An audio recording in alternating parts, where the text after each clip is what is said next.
मैं assistant professor are के Maurya, Valmiki teacher training college Vaishali. आज हम बीएड के प्रथम वर्ष के बच्चों में को कोर्स 2 में यूनिट 5 के साथ नया टॉपिक लेकर आया हूँ। आज का हमारा नया टॉपिक है शिक्षा के क्षेत्र में असमानता। अर्थात शिक्षा के क्षेत्र में जो भारत में असमानताएं हैं, इसके अनेक कारण हैं। एक कारण नहीं है, अनेक कारण है। जैसे प्रांत विशेष की शिक्षा में हो गया, विद्यालय की शिक्षा हो गया, उपेक्षित वर्ग की शिक्षा हो गया। इस प्रकार भारत में शिक्षा के क्षेत्र में कई प्रकार की असमानताएं हैं जो कि निम्नलिखित हैं।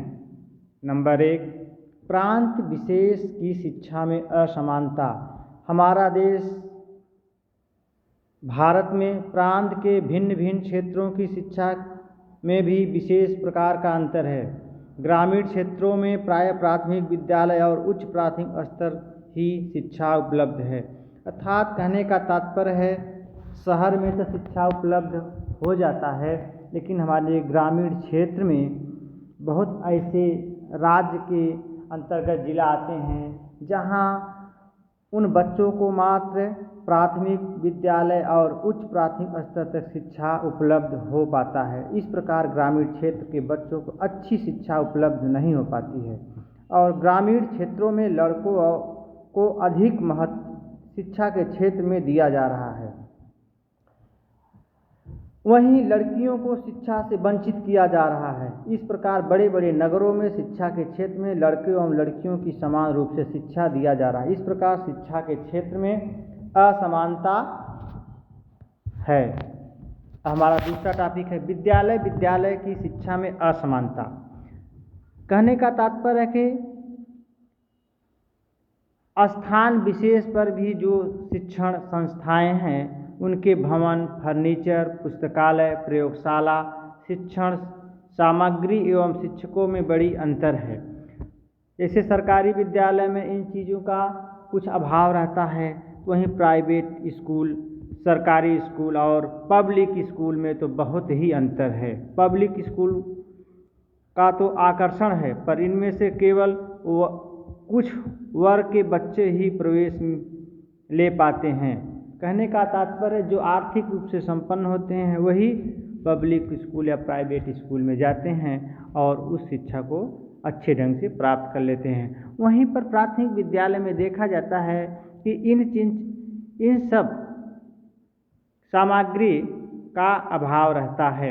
इस प्रकार विद्यालय की शिक्षा में असमानता। हमारा अगला टॉपिक है उपेक्षित क्षेत्र एवं वर्ग के बच्चों की शिक्षा में असमानता।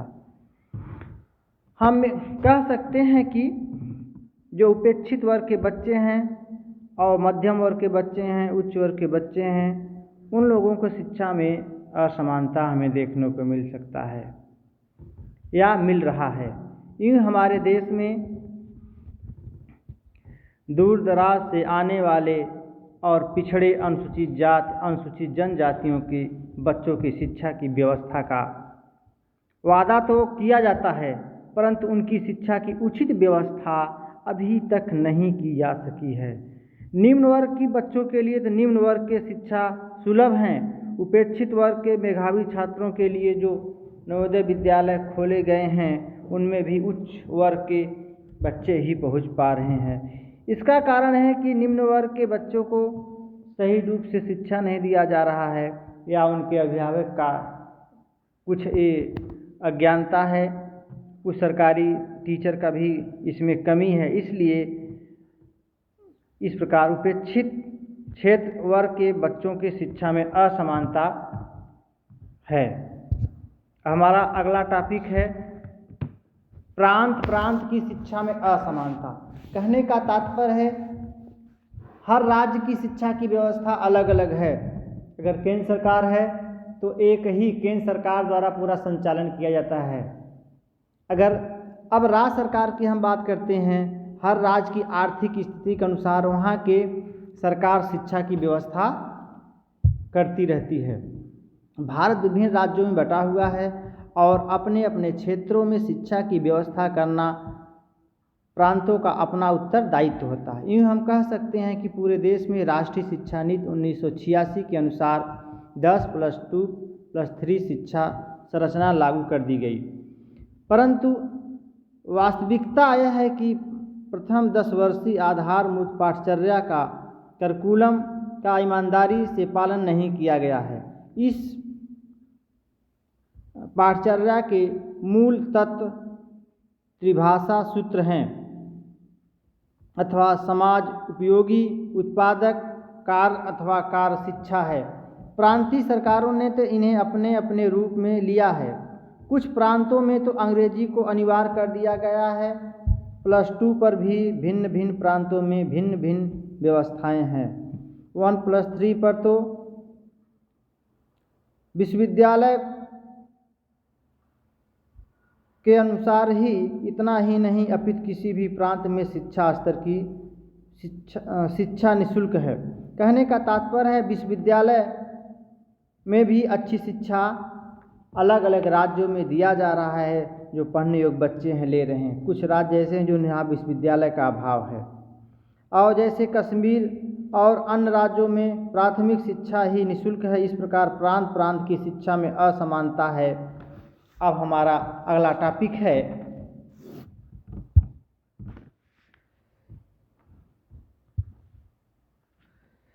स्त्री शिक्षा की विशेष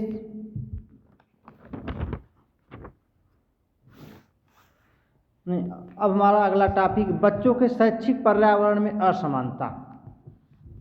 कहने का तात्पर्य है अगर बच्चों के शैक्षिक पर्यावरण में असमानता रहेगा, निश्चित रूप से शिक्षा का वहाँ अभाव रहेगा। शैक्षिक अवसरों की समानता एक तकाजा है। यह भी है कि सभी बच्चे को पढ़ने के लिए समान पर्यावरण दिए जाएं। इसलिए समान अवसर न होने के कारण समान पर्यावरण नहीं हो जा पाते, इसलिए बच्चे पढ़ने में अलग अलग या डिफरेंस होते हैं। हमारे देश में समान पर्यावरण के स्थान पर जमीन आसमान के अंतर वाला पर्यावरण। कुछ बच्चे झोपड़ियों में के अंधेरे में रहते हैं, कुछ गंदे गलियारों में रहते हैं और कुछ ऊंची ऊंची शानदार कोठरियों में रहते हैं।